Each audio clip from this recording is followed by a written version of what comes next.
В истории Османской империи часто встречается братоубийство, но было не принято убивать отца султана. Давайте все вместе рассмотрим эту трагедию, которая произошла один раз. В конце правления султана Баязида Шахзаде Селим, будущий отец султана Сулеймана Великолепного, служил в Трабзоне. Всего же у Баязида было два потенциальных претендента на трон, как он считал – Селим и Ахмед. Оба Шахзаде слыли довольно смелыми, сильными и мужественными и с головой были увлечены государственными делами. Султан любил обоих Шахзаде, но трон хотел завещать Ахмеду. Вскоре именно Ахмеда объявят наследником престола. В то же время Шахзаде Селим понял, что занять трон обычным путем у него не получится, и приготовился к войне. Мятежный Шахзаде собрал огромную армию и начал восстание.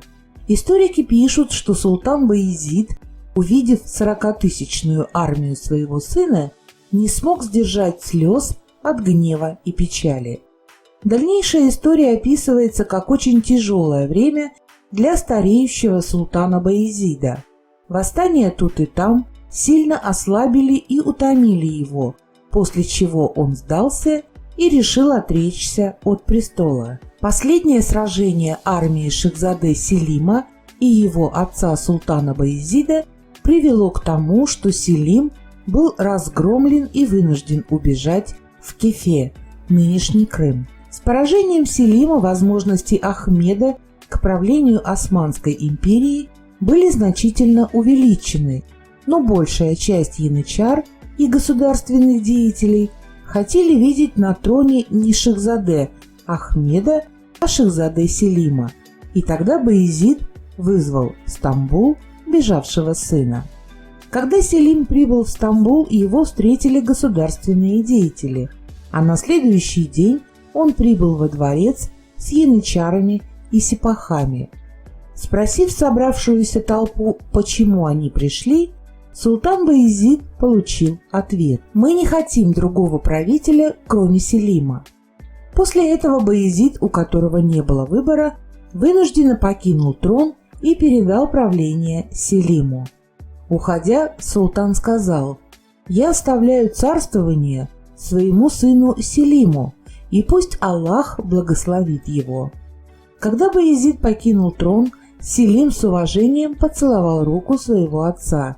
Тем временем Баязид взял Селима слово и попросил его не убивать своих братьев, если они не восстанут против него. После ухода с поста султана Баязид должен был проживать в Диметаке, это городок в Греции. Туда-то он и отправился с группой солдат в сопровождении визиря Юнуса Паши. Но Баязид умер по дороге до прибытия в Диметаку. Историки говорят, что причина смерти бывшего султана является очень подозрительной. Так думали и близкое окружение Баязида. Скорее всего, утверждали они, и это же найдено в записях современников, отец султана Селима был отравлен людьми, которых подослал новый правитель. Доказательством брошенных подобного рода обвинений в отравлении являются волосы, которые буквально оставались в руках в тот момент, когда тело Баязида омывали перед похоронами. Утверждают, что последние слова Баязида перед смертью были такими: «Султан дал нам вкусить яд. Селим, да будет твоя жизнь короткой». Султан Баязид упоминается в американо-британском телесериале «Демоны да Винчи». Сюжет сериала построен как псевдоисторическая фантазия.